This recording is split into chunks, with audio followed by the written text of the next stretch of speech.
Plusieurs projets de loi agitent actuellement l'actualité en plus des questions politiques. Mesdames, Messieurs, nous ferons le tour en plusieurs points avec mon invité du jour, le juriste consultant en droits humains, Landry Angelo Adelacon. Bonjour et bienvenue. Bonjour Madame la journaliste, et c'est un plaisir d'être avec vous. Merci d'avoir répondu présent à notre invitation. Je vous en prie. Alors, la question du mandat unique, on se rappelle, c'était la réforme majeure du projet de modification de la Constitution par M. Patrice Talon. Voilà, la question est à nouveau agitée dans l'opinion par la coalition des jeunes patriotes, inconnus complètement au bataillon, mais visiblement manipulés. Landry Angelo Adelacon, dites-nous, est-ce que nous tendons subtilement vers l'adoption du mandat unique au Bénin? Qu'en dites-vous? Et sur la question, je voudrais rappeler qu'en tant que citoyen, tout le monde, chacun de nous, nous avons ce droit-là de saisir les institutions compétentes de la République sur des questions données. Et en ce qui concerne la saisine de l'Assemblée nationale, il faudra questionner les dispositions du règlement intérieur qui donne à chacun de nous, comme je l'ai dit, à tout citoyen béninois, toute citoyenne béninoise, à pouvoir écrire, à pouvoir saisir l'Assemblée nationale sur des questions d'intérêt, je dirais, d'intérêt national, d'intérêt général. Et donc, c'est ce qui a été fait par ces jeunes. Donc, en le faisant, ils sont dans leur droit de saisir l'Assemblée nationale pour connaître de cette question. Et vous savez, la procédure, elle est en train d'être suivie au niveau du Parlement. Quand le Parlement est saisi, le dossier est transmis à une commission pour étude, pour analyse, et après, l'Assemblée nationale aura le temps d'aviser, donc aura le temps d'apprécier s'il faut poursuivre dans le dossier ou carrément s'arrêter là. Donc, c'est ce qui est en train d'être fait. Ça, c'est ce qui est du point de vue du droit, du point de vue technique. Mais après, il faut se dire, si l'Assemblée nationale, par exemple, dans l'hypothèse où l'Assemblée nationale décidait d'aller loin et de donner corps et vie à cette volonté, à ce souhait de cette coalition de jeunes, et qu'est-ce qui se passera? Ce qui se passera s'il n'y a pas revirement de jurisprudence, c'est que oui, nous pouvons aller effectivement à l'adoption ou, je dirais, à l'innovation, donc au maintien ou à la création du mandat unique. Parce que qu'ils vous souviennent qu'il y a quelques mois en arrière, à l'approche des élections, les dernières élections bien sûr, 2021, absolument, et il y a eu des citoyens qui ont eu à saisir le juge constitutionnel pour lui demander de déclarer l'inconstitutionnalité de la révision qui a été opérée en 2019. Et il y a eu des citoyens également qui ont saisi le juge constitutionnel pour lui demander de déclarer inopportun ou inconstitutionnel également la question du parrainage. Le juge constitutionnel ayant profité de ces affaires a rendu une décision qui désormais fera date, fait jurisprudence. Le juge constitutionnel a dit tout simplement que lui, il n'est compétent que pour connaître de la question liée à la procédure de la révision. En ce sens que la révision de la loi fondamentale est prévue par la Constitution. Est-ce que la procédure a été observée? Oui. Alors, le juge estime que si la procédure a été observée, lui ne pourra rien dire d'autre. Il estime également que lui n'est compétent que pour vérifier le contenu des dispositions des articles 153, je pense, donc qui porte sur la laïcité, la forme républicaine de l'État. Et donc, le juge estime que, ayant constaté que ni l'intégrité du territoire national n'a été touchée, et ni la forme républicaine, encore que tout a été bien observé, alors, lui, voilà les points sur lesquels il est compétent à se prononcer, et qu'il n'est pas compétent à se prononcer sur la volonté souveraine du peuple béninois manifestée par le Parlement.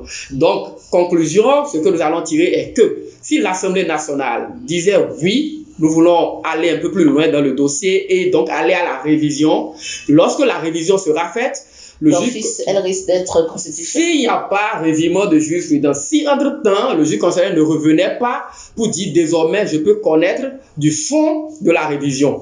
Parce que ce que le juge constitutionnel a fait en 2020-2021, donc à l'approche des élections, c'est qu'il disait que chaque fois que ce que vous révisez ne porte pas atteinte à la forme républicaine, à la laïcité, et que chaque fois que la procédure fixée de la Constitution est respectée, et que lui, donc, juge constitutionnel, il n'a pas autorité, et donc, a dit que je dois voir ce qui est clair. Cela voudrait dire tout simplement que tout ce que l'on aura mis dans la Constitution, tant que ça ne touche pas ces points, le juge ne pourra pas. Donc, le juge sera en quelque sorte face au fait accompli en disant que lui n'a pas autorité puisque la question du mandat unique désormais relèvera donc de la volonté souveraine du peuple béninois. Mais puisque c'est un point saillant de la Constitution du Bénin, est-ce que cette posture du juge constitutionnel, elle est franche?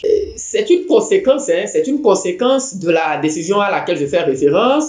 Et pour citer des noms, je vais parler de M. Nourdine Saka Saleh et de M. Armand Brouillon, dont c'était les deux requérants. Donc, ce sont à ces deux-là que le juge constitutionnel a répondu à l'époque pour dire que lui, il ne s'occupe pas du fond, mais plutôt de la procédure et de questions de laïcité et d'intégrité. Ce qui fait que si on prenait les jurisprudences d'avant cette décision, je veux parler des jurisprudences de 2006-2011, nous allons voir que le juge constitutionnel a érigé un principe à valeur constitutionnelle, un certain nombre de principes, d'où la question des mandats. Et le juge a dit que l'on ne pouvait toucher à la limitation des mandats, même pas par une révision constitutionnelle. Et le juge a été même plus loin en disant même que ces questions ne peuvent être soumises au référendum. Cela voudrait dire que le juge avait verrouillé pour dire vous pouvez tout modifier, mais ce qui concerne le mandat, c'est un mandat de 5 ans renouvelable une seule fois et tout. Ça s'arrête là. C'est ce que le juge avait dit jusque-là. Mais aujourd'hui, avec la dernière décision, dans la dernière jurisprudence, le juge a estimé que lui, cette question relève de la souveraineté du peuple et que lui, il ne peut pas. Et donc, si le juge ne peut pas se prononcer sur une question de mandat, sur une question qui touche au contenu de la Constitution, alors la conséquence directe, c'est que chaque fois qu'on aura fait une modification qui touchera désormais au mandat, qui touchera au prolongement, vous avez vu les 45 jours par exemple, et tout, le juge... Ça passera comme une lettre à la Ça passera parce que en réalité, le juge n'est pas autorisé, conformément à la dernière jurisprudence, n'est pas autorisé à aller connaître de ces questions. Le juge est autorisé à connaître des questions de laïcité, de procédure. Et on peut comprendre quand on prend effectivement la lettre de la Constitution, ce sont les matières qui ont été réservées au juge. Mais après, pour aller loin, puisque le juge, il n'est pas seulement là pour cela, il est garant du fonctionnement des institutions de la République, il est garant de la régulation des organes de l'État. Le juge, nous avons estimé à l'époque que le juge, dans cette décision, avait préféré une approche à minima. Et nous pensons que cette approche que nous avons déployée à l'époque est en train de vouloir nous conduire aujourd'hui dans le gouffre. Si entre-temps, je le répète, le Parlement estimait qu'il fallait donner corps et vie à cette envie, à ce souhait de cette coalition de jeunes, nous tous, peuple béninois, nous allons juste observer que nous serons face au fait accompli. Si je comprends bien votre développement, aujourd'hui, on devra accorder grande valeur à cette requête de la coalition des jeunes patriotes du Bénin, parce que comme dans une simple manœuvre, ça pourrait aboutir. Absolument, ah oui. Déjà qu'on ne sait pas qui est derrière. Absolument. Bon, vous savez, c'est aussi ça le côté politique des choses. Vous ne savez pas si c'est une initiative réellement citoyenne ou si elle est téléguidée par des gens qui ont intérêt à ce que les choses se passent ainsi, on ne sait pas. Mais pourquoi est-ce que nous devons accorder plus d'intérêt, plus nos temps et nos énergies à cette question? C'est parce qu'aujourd'hui, si cela passait, s'il n'y a pas revirement de jurisprudence, nous allons juste constater qu'effectivement, nous allons mandat unique. Alors que si on était resté figé, et à la jurisprudence de 2006, qui a érigé un principe à valeur constitutionnelle, la question du mandat, où on a dit, même en cas de révision, on ne peut toucher au mandat de 5 ans renouvelable une seule fois. Je vous assure qu'aujourd'hui, nous tous, on ne serait même pas dans l'embarras, on ne sera même pas inquiet, chacun sera tranquille parce qu'on sait que si cela va devant le juge constitutionnel, il aura juste à convoquer la jurisprudence de 2006. Malheureusement, cette jurisprudence de 2006 est désormais révolue au Bénin, elle n'est plus d'actualité. Nous avons une autre jurisprudence désormais qui permet aux juges de ne pas se mêler de ces questions. Alors, pour dire clairement les choses, si éventuellement la question du mandat unique aujourd'hui aboutissait, ça veut dire que M. Patrice Talon serait en droit de briguer un nouveau mandat qu'on pourra appeler un troisième mandat. C'est bien ça? Absolument, pour être factuel et être sérieux, voilà, terre à terre, pour être sérieux dans les analyses que nous faisons, c'est ce qui se passerait si éventuellement. Hein. Donc, en fait, il faut dire que l'insécurité, il faut le dire une fois encore, vient de la décision du juge constitutionnel d'il y a quelques mois. C'est juste là qu'il y a l'insécurité. Ce qui fait que aujourd'hui, si on révisait la Constitution pour dire que nous allons à un mandat unique de 7 ans, nous allons juste constater que dans le contenu de la Constitution, par exemple, on peut préciser que le président en exercice a le droit de faire et le mandat unique de 7 ans, ce qui fera que M. Patrice Talon pourra faire par exemple 17 ans. Et le juge constitutionnel, s'il n'y a pas revirement, je le reprécise, s'il n'y a pas revirement de jurisprudence, aura juste à constater les faits parce qu'il nous dira s'il doit être conforme à lui-même. Hein.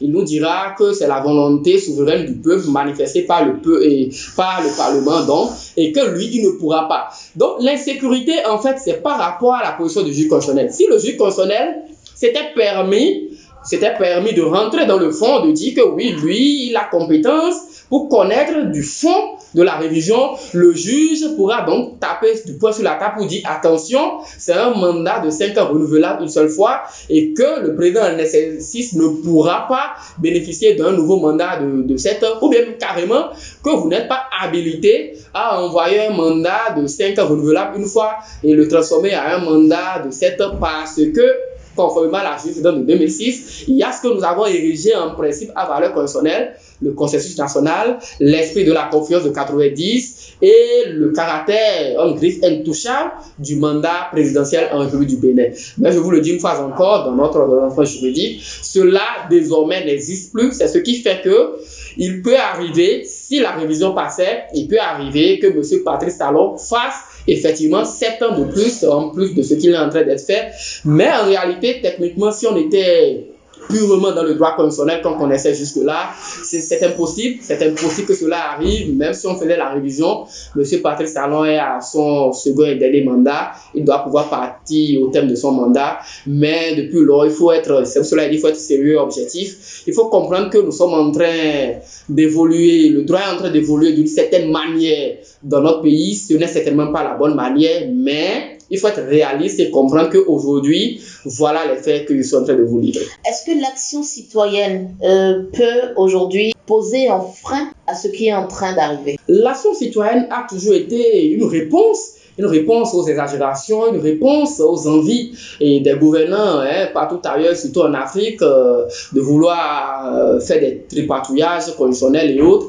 Mais dans le cas du Bénin, je voudrais aussi être direct et rester conforme à ce que nous observons depuis quelques années, en l'occurrence depuis 2016. On peut se demander si la voix des citoyens, si les actions citoyennes aujourd'hui ont des effets sur ceux-là qui ont la charge de définir notre bien-être, de nous gouverner, ceux-là qui ont la charge de nous donner un minimum vital, de répondre à l'intérêt général, de répondre à la satisfaction de nos différentes aspirations. Je pense que à cette question, je répondrai tout simplement que l'action citoyenne aujourd'hui semble être inefficace face à ceux-là qui nous gouvernent, à ceux-là qui nous dirigent, ce qui fait que nous avons l'impression que nos avis ne comptent plus, mais plutôt que l'avis d'une seule personne ou de quelques personnes, donc d'un groupe ou d'un groupuscule d'individus qui ont des intérêts, qui ont des volontés et qui font passer leur volonté pour l'intérêt général et pour la norme. Dites-moi, aujourd'hui, est-ce que aboutir au mandat unique aujourd'hui au Bénin serait vecteur d'instabilité politique? Partout ailleurs dans le monde, et lorsque nous assistons et je dirais au coup d'État constitutionnel, parce que ce serait un coup d'État constitutionnel, ah oui, absolument, il faut le dire, ce serait un coup d'État constitutionnel, et ce ne serait pas le premier en Afrique, nous sommes habitués à ces genres de... à ces manœuvres frauduleuses de ceux qui nous gouvernent, nous le voyons souvent, donc ce serait un coup d'État constitutionnel et que cela ne surprendrait pas, mais ce que nous avons l'habitude également de voir, c'est que les coups d'État constitutionnels et quel que soit le temps que ça prend, finissent par générer des coups d'État militaires. Et donc, c'est le cas, par exemple, en Guinée, c'est un exemple récent. Oui. Nous avons observé en 2020 un coup d'État constitutionnel et nous avons observé quelques mois après, et en 2021, un coup d'État militaire qui est venu comme une réponse à un coup d'État institutionnel. Et le Bénin, notre pays, par exemple, par la voix du ministre des Affaires étrangères, a quand même eu une position sur cette question. Alors, nous pensons que si on doit être cohérent, et nous n'irons pas à ces genres de coups d'État constitutionnels. Nous pensons que notre Assemblée nationale et l'exécutif représenté par le président de la République ne donneront pas suite favorable à cette question que j'estime être un peu de la pagaille dans le pays. Ce n'est pas bien. Ce n'est pas bien, encore que le chef de l'État, M. Patrice Talon, qui est un homme pragmatique, a eu quand même à dire clairement que pour lui, cette question de mandat unique n'est plus d'actualité. Et il a dit à sa prestation de serment également qu'il est à son second et dernier mandat. Et pourquoi est-ce que, en tant que jeunes qui voulons quand même le bien-être, le développement, la cohésion, la stabilité dans notre pays, et que nous savons que le monsieur est à sa position et que les textes sont clairs, pourquoi est-ce que nous allons vouloir maintenant essayer de créer l'instabilité dans les pays? Non, les révisions constitutionnelles orientées, la satisfaction des intérêts personnels égoïstes ou d'un clan sont des questions qui indubitablement conduisent à l'instabilité. Et je vais vous dire, l'instabilité aujourd'hui ne profite pas à notre pays, en ce sens que le Bénin, notre pays, est frontalier avec le Niger, le Burkina, le Nigeria, et vous savez ce qui se passe dans ces États qui sont menacés par la question du djihadisme dans le Sahel aujourd'hui. Donc, nous avons intérêt à tout faire pour qu'il y ait stabilité, et que donc ces jeunes qui, je le reconnais, c'est un droit de rêver, c'est un droit de saisir l'Assemblée nationale, mais il faudrait que ces jeunes-là puissent dorénavant se ressaisir et comprendre que nous sommes dans un État où nous avons affaire à des questions de chômage, d'emploi, de SMIC et autres. Donc, sur ces questions, ils peuvent continuer à saisir les autorités, mais sur les questions de mandat, c'est des questions qui sont déjà fixées par les nobles, tant au niveau du Bénin et qu'au niveau de la communauté des États de l'Afrique de l'Ouest. Ce qui m'interpelle dans votre développement aussi, c'est la responsabilité du président de l'Assemblée. Avait-il besoin de transmettre cette requête-là à la commission des lois? Ah oui, monsieur le président de l'Assemblée nationale, il est dans ses droits en le faisant, comme je l'ai dit, et tout cela est organisé par le règlement intérieur. Des multiples demandes que les citoyens font à l'Assemblée nationale en transférant cette requête à la commission des lois. Fondamentalement, il espérait quoi et était-il vraiment obligé de le faire? Pourquoi sur cette question quand même très frileuse et très fondamentale à la stabilité de l'État, il n'a pas pu encadrer ou bien je veux dire filtrer ce qui arrive à l'Assemblée, ce qu'ils reçoivent à l'Assemblée? Je pense que cette question, elle est tellement pertinente parce que elle vient peut-être essayer de rentrer dans un domaine plus précis. Et par exemple, nous avons eu à assister il y a quelques mois, environ 8 mois, au lendemain des élections déjà, nous avons vu des gens qui quand même avaient déjà saisi l'Assemblée nationale sur une autre question un peu similaire, qui portait aussi à la révision de la Constitution parce que oui, on a voulu, c'est la même chose qui continue. Et en fait, il faut dire que le règlement intérieur de l'Assemblée nationale autorise les pétitions, a reconnu les pétitions et dit aux citoyens que vous pouvez faire des pétitions et qu'une fois que la pétition a été transmise à l'Assemblée nationale et que le président de l'Assemblée nationale a l'obligation, vous voyez donc c'est dans les textes, a l'obligation de transmettre la question à une commission technique, à une commission spéciale pour étudier la question et maintenant en retour la commission fait un rapport. Sur la base de ce rapport, l'Assemblée nationale aura maintenant à apprécier si elle doit continuer ou pas. Donc, jusque-là, ce que le président de l'Assemblée nationale fait, on peut comprendre, ça répond à des principes, ça répond à des règles donc liées au règlement intérieur de l'Assemblée nationale. Mais, vous l'avez dit, ce n'est pas la première fois que l'Assemblée nationale est saisie sur des questions. Donc, l'on a l'impression, ça c'est une impression carrément, qu'on fait de la sélection. On fait de la sélection au niveau de l'Assemblée nationale et puis on choisit les questions qui doivent être transmises pour rapport, donc pour étude, et après on voit les questions sur lesquelles on doit se prononcer. Il faut dire que l'embrouillabini est né du simple fait que nous n'arrivons plus à savoir qu'est-ce qui est pétition, qu'est-ce qui est simple lettre.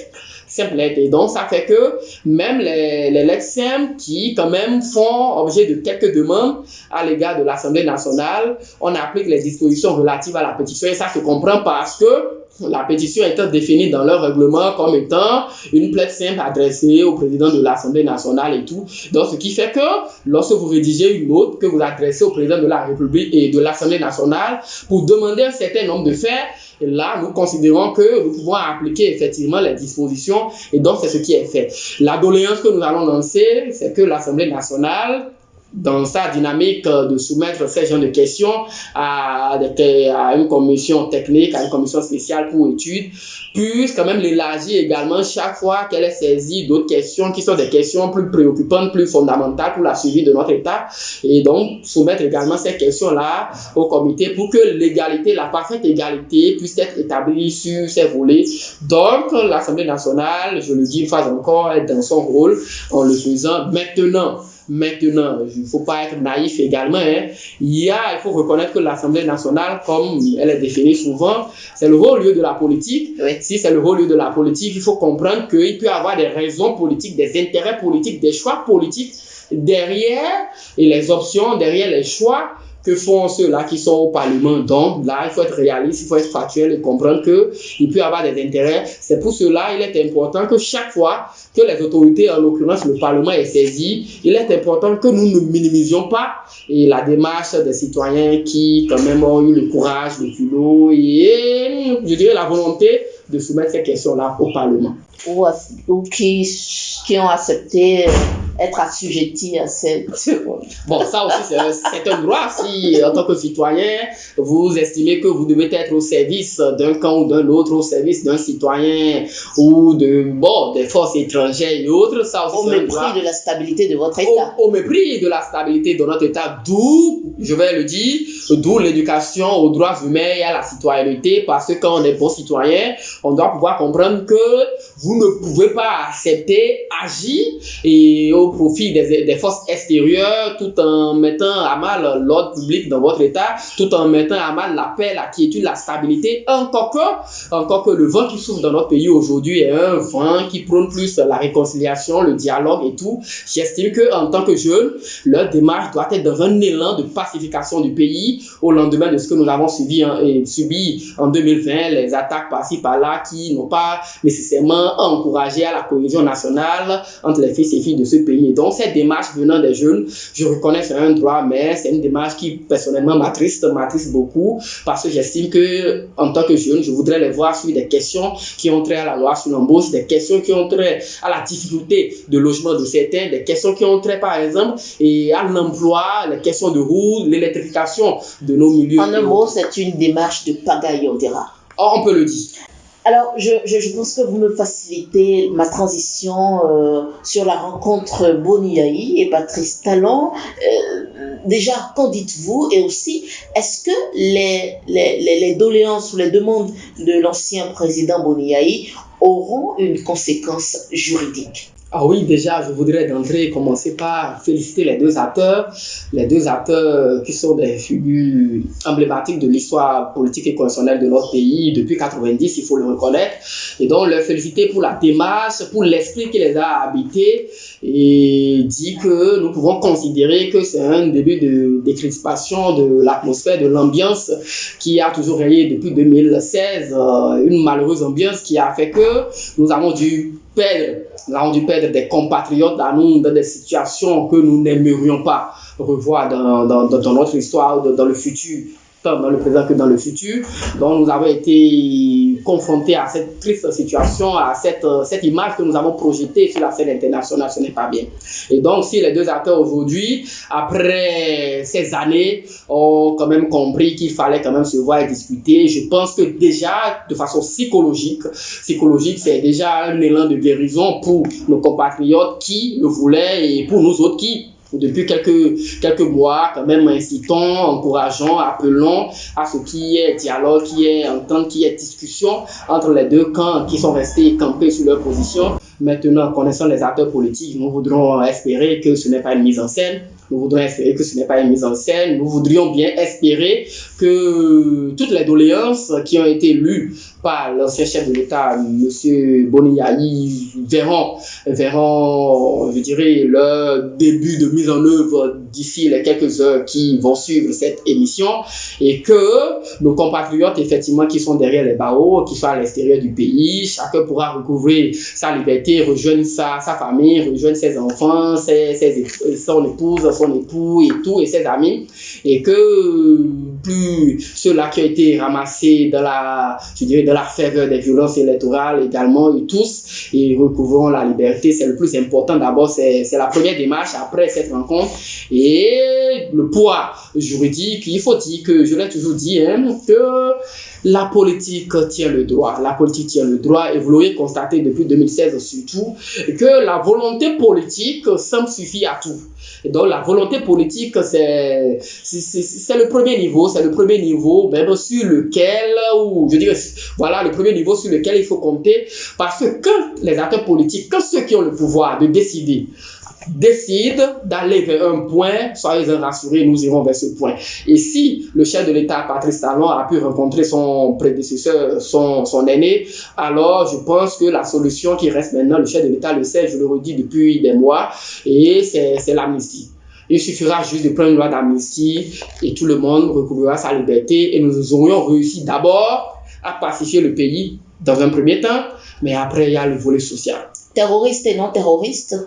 Oui, parce que après, il faut reconnaître que nous avons parlé de terrorisme, nous avons parlé d'atteinte à la sûreté de l'État, nous avons parlé de blanchiment de capitaux, mais il ne faut jamais perdre de vue que ce sont des infractions qui sont reprochées, ou des faits qui sont reprochés aux gens compte tenu d'un climat à des personnalités politiques, c'est ça. Et d'un climat donné, donc ce ne sont pas des individus lambda, ce ne sont pas, c'est-à-dire c'est des questions on parle de terrorisme, mais ce n'est pas le volet de terrorisme qu'on connaissait, par exemple, qu'on voit au Burkina Faso, au Mali, et au Tchad, au Nigeria, ou carrément même en France avec l'attentat du Bataclan et autres. Oui. Donc, vous voyez un peu, ce n'est pas ça. C'est un autre volet de terrorisme, donc c'est des faits qui sont reprochés à des acteurs politiques, et donc vous ne pouvez pas dissocier ces faits à la casquette des acteurs qui sont en jeu et à l'environnement dans lequel les faits leur ont été reprochés et le cadre dans lequel les faits leur ont été reprochés. Et donc vous allez juste constater que si aujourd'hui la volonté politique voudrait que les gens sortent et que les gens rejoignent leur famille, ce sera fait. C'est pour cela qu'il faut féliciter la démarche du président Boni-Yayi, la démarche du président Patrice Talon, et leur dire que tout ce que le peuple béninois attend aujourd'hui, c'est que les doléances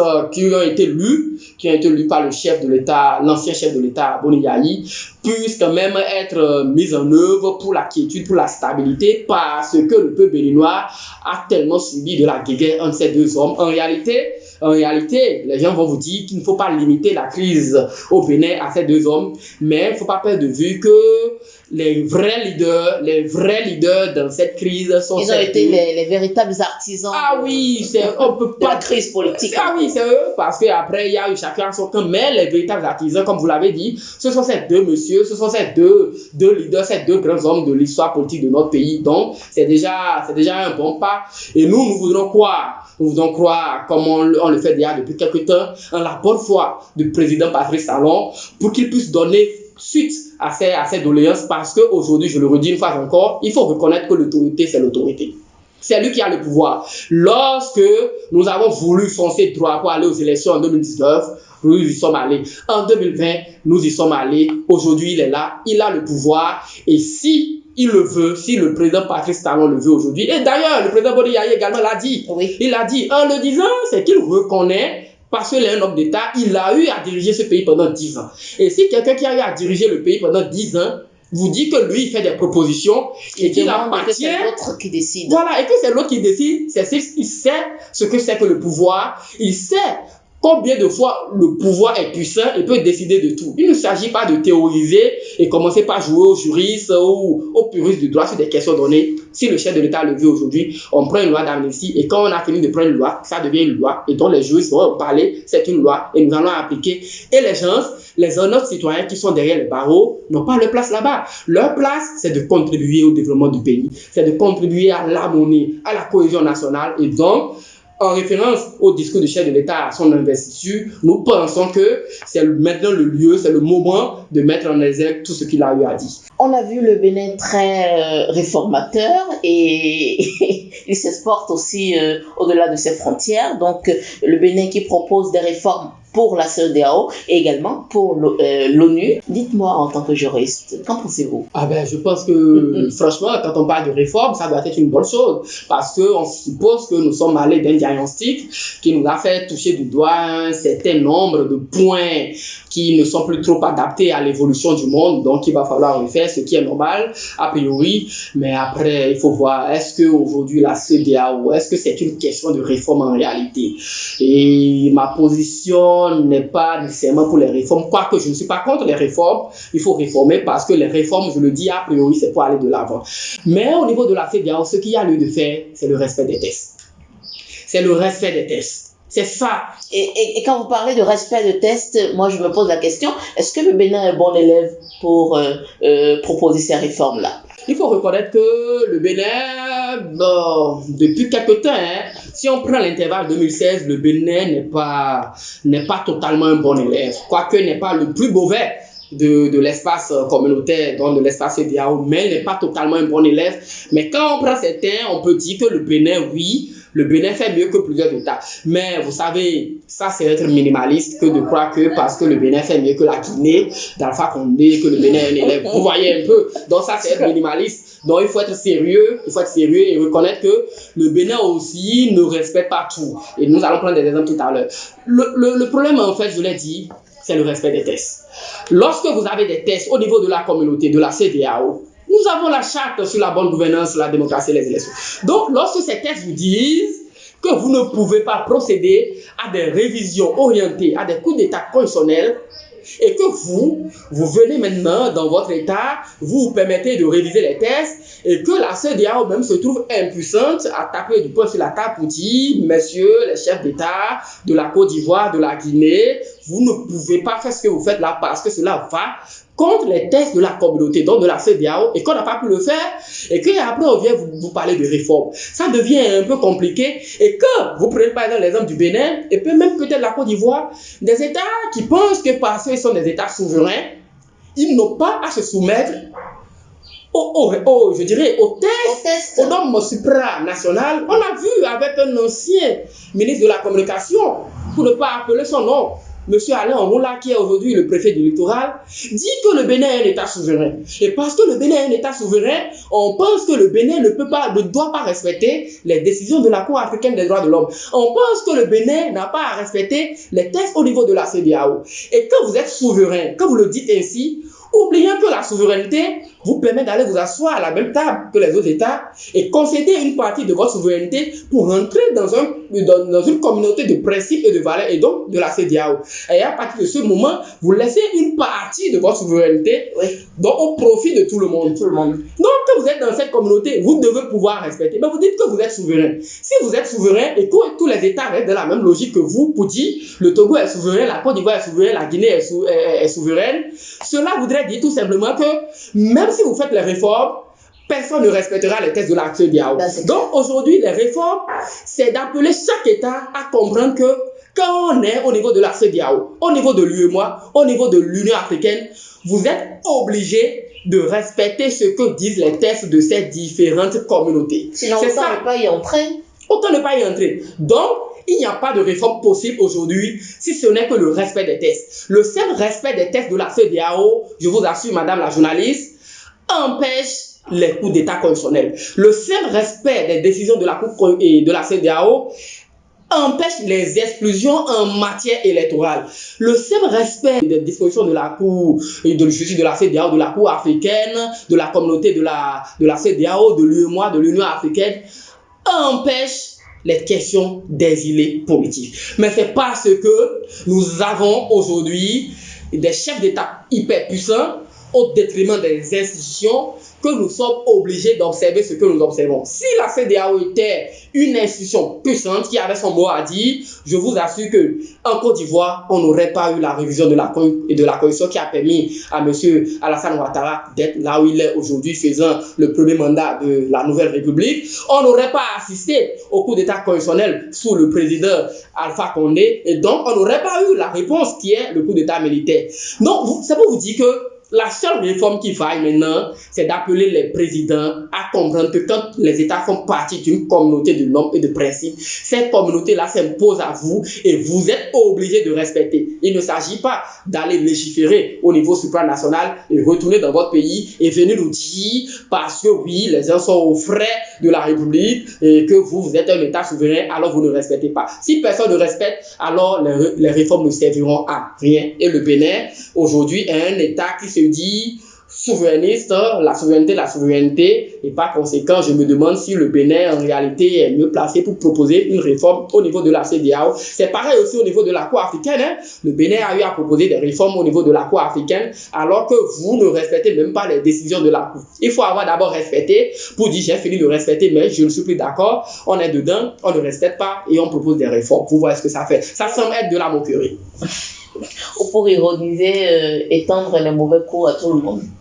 Ah ben, ça peut être ça, mais je voudrais espérer, puisque nous, en droit, c'est la bonne foi qui est toujours présumée. Donc, je voudrais espérer, je pense réellement que si le Bénin a voulu qu'on ait des réformes, c'est parce que le Bénin est fondamentalement contre les coups d'État constitutionnels et contre les exclusions pour les élections. Malheureusement, il se fait que pour les exclusions, par exemple, nous avons eu le temps de voir ici aussi. Mais puisque le Bénin est contre les coups d'État constitutionnels, nous allons profiter pour dire à l'Assemblée nationale, à l'exécutif, de ne pas donner suite à la demande de la coalition des jeunes qui voudraient que l'on puisse aller à un mandat unique de 7 ans. Vivement qu'ils nous entendent. Alors, Landry Angelo Adelakou, le Bénin est aussi candidat pour siéger au sein du Conseil des droits de l'homme. Vous nous en dites plus? Ah oui, il faut dire que le Conseil des droits de l'homme des Nations Unies est cette instance-là suprême en ce qui concerne la promotion et la protection des droits de l'homme. Et donc, c'est une instance devant laquelle les États sont par ailleurs évalués selon un cycle donné, dont nous parlons généralement, par exemple, de l'examen périodique universel EPU. Donc, il y a ces mécanismes de contrôle, de mise en œuvre des dispositions, des instruments des Nations Unies en ce qui concerne la promotion et la protection des droits de l'homme. C'est ce qui fait que, comme je l'ai dit tout à l'heure, il ne s'agira donc pas de venir nous dire que vous êtes un État souverain. Non, c'est vrai, vous êtes souverain, mais nous appartenons à une communauté de principes et de valeurs, et par exemple l'ONU, dont les Nations Unies. Et c'est à ce titre que le Bénin est en train de porter sa candidature à siéger au sein de cette instance-là. Et nous apprécions, nous encourageons l'État béninois à mettre en œuvre toutes les stratégies possibles pour que notre État puisse valablement siéger au niveau du Conseil des droits de l'homme, parce que siéger au niveau du Conseil des droits de l'homme, ce n'est pas donné à tous les États du monde, et c'est un privilège, c'est un honneur, et cela participe à l'image de notre pays sur la scène internationale. Est-ce que vous voyez un peu? Donc nous sommes parfaitement d'accord, nous soutenons cette démarche de l'État, nous l'encourageons à tout faire, et nous pensons que le Bénin doit pouvoir remporter cette bataille-là. Et maintenant, après, il faut aussi profiter de cette opportunité pour faire un plaidoyer à l'égard de l'État béninois. Pour que l'État béninois, désormais, il faut dire à ceux qui nous gouvernent, ils ont compris, en voulant aller siéger au sein du Conseil des droits de l'homme des Nations Unies, c'est parce que le Bénin a compris que les droits de l'homme ne sont pas en réalité quelque chose qui soit contre les intérêts de notre pays. Parce que c'était ma prochaine question. Au titre des antécédents pour le Bénin, est-ce que fondamentalement nous avons une chance d'accéder à ce conseil-là? Ah, tout le monde a une chance, tout le monde a une chance, vous savez, je suis fervent croyant. Je pense que même si le Bénin s'est révélé depuis 2016 fondamentalement comme un contre-exemple en ce qui concerne le respect des droits de l'homme, il faut quand même reconnaître que le Bénin essaie aussi de faire quelques efforts en ce qui concerne la protection des droits de l'homme. Et donc, le Bénin est en train, et moi je voudrais inscrire cette volonté de siéger au sein du Conseil des droits de l'homme des Nations Unies comme étant de la repentance. Et donc, donc, que le Bénin a finalement compris. Le Bénin s'est regardé dans le miroir et a compris que désormais, les droits de l'homme sont ce parapluie qui permet à chaque État, à chaque individu d'être dans la quiétude, dans la paix et dans le monde. Et donc, c'est pour cela que le Bénin est en train d'aller là-bas. Et puisque le Bénin, tu es en train d'aller là-bas, cher Bénin, il est important désormais que tu cesses quand même de trop poursuivre les défenseurs des droits humains et donc de mettre tout le monde sur écoute. Il est quand même important que le Bénin, cher Bénin, toi qui vas au niveau des droits de l'homme, que tu continues à contribuer au respect des droits de l'homme, à la mise en œuvre des droits de l'homme et à la protection de tous les défenseurs des droits humains sur l'espace et donc de ton territoire et tout. Donc, cher Bénin, là où tu vas, c'est pour des gens qui effectivement savent de quoi il s'agit quand on parle des droits de l'homme. Et il est important que quand on va s'asseoir, là où on parle des droits de l'homme, que ce soit des gens qui réellement, dans leur cœur, dans leur âme, dans leur esprit, respirent, transpirent les droits de l'homme. Sans cela, ce serait de la tricherie, ce ne serait pas bien. Mais nous pensons que le Bénin a finalement compris. Et si le Bénin a compris, il est important que le Bénin désormais soit un bel exemple en ce qui concerne le respect des droits de l'homme. Est-ce que cette volonté d'accéder au Conseil des droits de l'homme des Nations Unies nous astreint à des obligations? Ah oui, la première obligation, c'est ça, c'est une question d'image d'abord, la première obligation. Parce que vous l'avez dit, il peut arriver qu'on nous balance sur les négociations, c'est une question, elle est politique, hein, c'est une question de négociation entre les États. Et aujourd'hui, je pense que le Bénin a la chance d'être accompagné par l'Union africaine. Et donc, il est possible qu'on nous balance que, cher Bénin, tu n'as pas l'habitude de respecter les droits humains. Nous avons eu tel nombre de rapports sur l'état des droits humains chez toi. Et donc, tu n'es pas un bon élève et tu n'es pas qualifié à siéger au sein de ce conseil. Vous voyez un peu. Mais l'autre chose également, c'est qu'on aura compris que désormais, le Bénin a pris l'engagement. C'est ça, c'est un engagement que le Bénin est en train de prendre en allant au niveau de ce conseil.